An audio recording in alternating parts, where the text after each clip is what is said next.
कैसे हो भाई लोग? तैयार हो ना सितंबर में मेंस का एग्ज़ाम देने के लिए, बीपीएससी अल्टर मेंस वाले? आज हम आपके लिए एक और इम्पोर्टेंट क्वेश्चन लेकर आए हैं जो 64 बीपीएससी में पूछा गया था। ठीक है। जीएस पेपर 2 का अर्थव्यवस्था एवं भूगोल के सवाल हैं और बहुत अच्छे से लिखा भी गया है और बहुत अच्छे से समझने की कोशिश कीजिएगा। आगे भी इस तरह के सवाल बन सकते हैं और बनते ही हैं। ठीक है, तो आइए देखते हैं कैसा सवाल है। ठीक है, अच्छा लगे तो लाइक तो करना ही है। लाइक करने में भी क्या कंजूसी कर रहे हैं। ठीक है, लाइक कीजिएगा और अभी भी चैनल को सब्सक्राइब नहीं किए हैं कर लीजिएगा। आइए देखें सवाल जो 64th बीपीएससी में पूछा गया था और आगे भी पूछा जाने की संभावना ज़्यादा है, इसलिए लेकर आया गया है। ठीक है, आपको लगे कि ये इम्पोर्टेंट हो सकता है तो पूरा वीडियो देखिए और अपना खुद का नोट्स बनाते हुए चलिए। ठीक है, आइए देखें। भारत में खाद्य सुरक्षा की आवश्यकता का आलोचनात्मक परीक्षण कीजिए। आलोचना करना है मतलब उसका कमियां भी बताना है और लाभ भी बताना है। ठीक है, और खाद्य सुरक्षा में क्या क्या आता है इसके बारे में पूरा डिटेल लिखते हुए चलेंगे। ठीक है, तो आइए देखें उत्तर में किस तरह से लिखा जाए। अच्छा उत्तर लिखने की कोशिश किया कीजिए दोस्तों। ठीक है, क्योंकि 3 घंटे में आपको 8 क्वेश्चन लिखना होता है और रिवीजन पे रिवीजन करते रहिए। ठीक है, सितंबर में तो एग्ज़ाम होने ही वाला है। आइए देखें। खाद्य सुरक्षा से तात्पर्य सभी लोगों के लिए, सभी समय के लिए, सभी प्रकार के पौष्टिक तत्वों से युक्त भोजन की उपलब्धता प्राप्त करने के सामर्थ्य के साथ पहुंच सुनिश्चित करना है। ठीक है, दूसरे शब्दों में भुखमरी, गरीबी जैसी समस्याओं को दूर करने के लिए सभी लोगों तक खाद्यान्न को सरलता से पहुंचाने से है। ठीक है, इसमें वैश्विक भुखमरी सूचकांक का थोड़ा डिटेल भी आपको देना पड़ेगा। साल 22, अभी 2022 चल रहा तो 2021 का भी देखते हुए चले हैं। ठीक है, वैश्विक भूख सूचकांक में भारत की स्थिति 2021 में भारत को 116 देशों में 101वां स्थान प्राप्त हुआ था, जो कि पीटी के लिए भी फायदेमंद है। 2020 में 94वां स्थान हूँ और 102वां स्थान 2019 में 117 देशों में। मानव विकास सूचकांक में स्थित गरीबी, बेरोजगारी, भुखमरी आदि के साथ साथ कई ऐसे कारक हैं जो खाद्य सुरक्षा को अति आवश्यक बना देते हैं। जैसे क्या क्या हैं? प्राकृतिक प्रकोप में बाढ़, सूखा, चक्रवात, टिड्डी दलों का आक्रमण आदि, जनसंख्या अधिक, जातीय विषमता, लैंगिक विषमता, अंधविश्वास आदि। ठीक है, समझ आएगा। पूरा वीडियो आराम से देखिएगा और आराम से अपना नोट्स बनाइएगा तो बहुत अच्छी तरह से समझ में आता है दोस्तों आंसर। ठीक है ना? अभी भी सब्सक्राइब नहीं किए हैं कर लीजिए चैनल को। प्री एग्ज़ाम ट्रेनिंग आप ही के लिए बना हुआ है।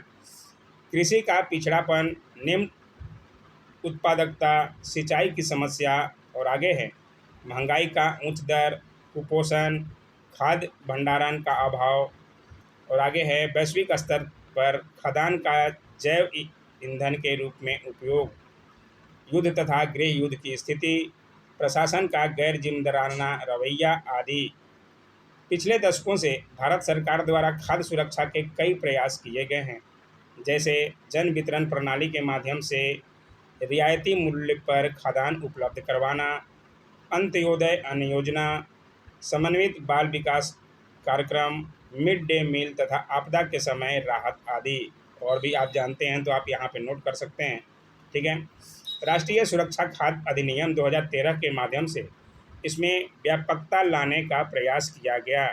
इसके प्रावधान निम्नलिखित हैं। क्या क्या प्रावधान लाए गए थे? ठीक है, खाद्य सुरक्षा पर लक्षित वर्ग में शहरी क्षेत्र में 50% तथा ग्रामीण क्षेत्र में 75% लोगों को सम्मिलित किया गया है।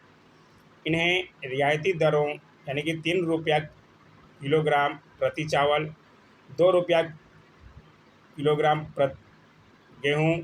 ठीक है, 2 रुपया में 1 किलो गेहूँ, 1 रुपया में मोटे अनाज देने का प्रावधान। ठीक है, यहाँ प्रति होगा, प्रति आप लगा दीजिएगा।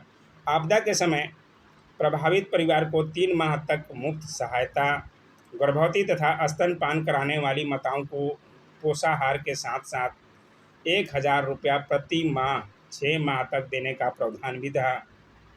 ठीक है, 6 माह से 6 वर्ष तक के बच्चों के लिए ICDS के तहत तथा 8वीं कक्षा तक MDM यानी कि मिड डे मील के तहत मुफ्त भोजन, त्रिस्तरीय शिकायत निवारण प्रणाली का प्रावधान आदि। ठीक है, प्राकृतिक आपदा के समय खाद्यान्न नहीं बांटे जाने पर नकद सहायता का प्रावधान, समय से अनाज उपलब्ध न करवाने पर खाद्य सुरक्षा भत्ता का प्रावधान। ठीक है,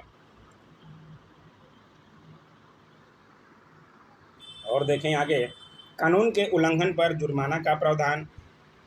घर के सबसे वृद्ध महिला को घर का मुखिया माना गया है। इसका लाभुक कौन होगा, इसे तय करने की जिम्मेदारी राज्य सरकार को दिया गया है। ठीक है, साथ ही विशेषज्ञों द्वारा इसकी आलोचना कई बिंदुओं पर की जाती है। अब आलोचना कई बिंदुओं पर की जाती है तो उसको भी लेना है। ठीक है, आइए देखें कौन कौन सी आलोचना की जाती है। प्रति परिवार खाद्यान्न की मात्रा पर्याप्त नहीं है, पोषण युक्त खाद्यान्न शामिल नहीं है, दलहन तिलहन भी शामिल नहीं है, लक्षित वर्ग की पहचान पर केंद्र एवं राज्य के बीच मतभेद देखे जाते हैं, BPL परिवार की पहचान राज्यों की जिम्मेवारी है, खाद्य सुरक्षा लागू करने के लिए भारी मात्रा में धन व्यय होगा, खाद्यान्नों के उत्पादन बढ़ाने पर जोर नहीं दिया गया है, भंडारण की समस्या समाधान का प्रावधान नहीं है।